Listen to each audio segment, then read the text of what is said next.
Hi, I'm Susanna Mills. I'm the Deputy Editor of the American Philatelist at the American Philatelist Society.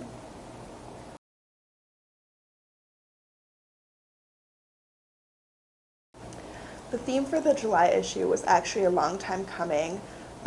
We knew that it was going to be the 50th anniversary of the United States Postal Service. It was formed in July 1971.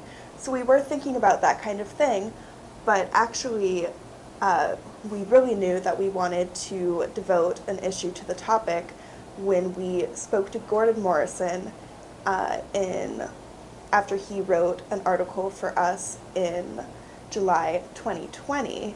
It was a completely unrelated article, but he mentioned, oh, this anniversary is coming up. I was there.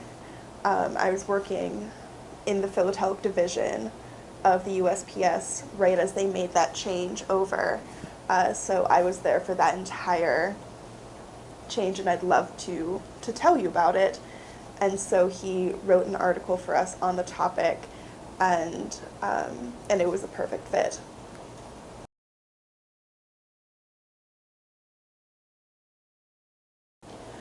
We actually had a second article in the July issue that was also a long time in the making, and that's Calvin Mitchell and Peter Schwartz's article, The Continental Banknote Company's Tobacco Stamps of 1868 to 1869 and African American Portraiture.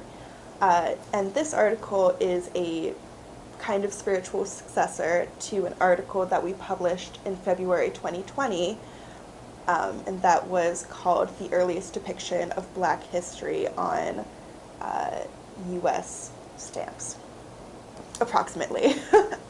I'm working from memory. And that article was very special to me as one of the very first articles that I worked on in my time with the American Philatelist. And the things that connect these two articles, they both involved a tremendous amount of original research. They both involved a ton of back and forth between our editorial staff and the authors. A lot of collaboration happened there. And thirdly, they both take a deep dive into a very specific philatelic topic from a social, political, and historical context. And the focus on Black history, I think, was really, really important because Calvin and Peter were looking at a topic on these very early revenue stamps that no one else had really noticed before. So both of those articles, I think, are really exciting, and I'm excited for you to read them.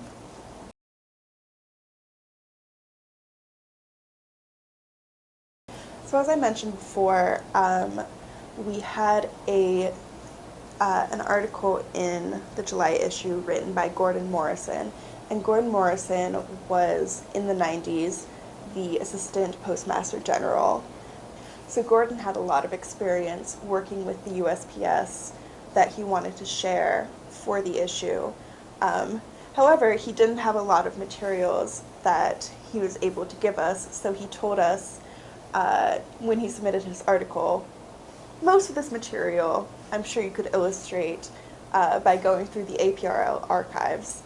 And so as we were developing the article, I took many trips into the archives to try to find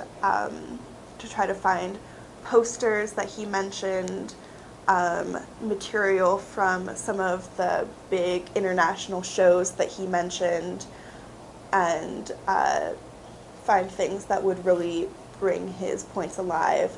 Another thing was material from the Benjamin Franklin stamp clubs, youth clubs that he helped to develop during his time working with the USPS.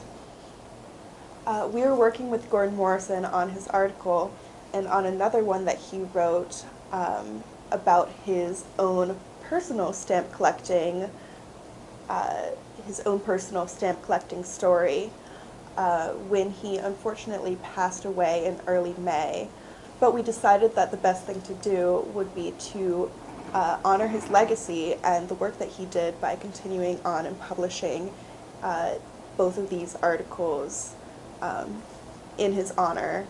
APS Executive Director Scott English also wrote a retrospective honoring Gordon Morrison and talking about the ways that he was involved with the American Philatelic Society. He was a huge supporter. We have a pavilion in the American Philatelic Center that is dedicated to him and his wife.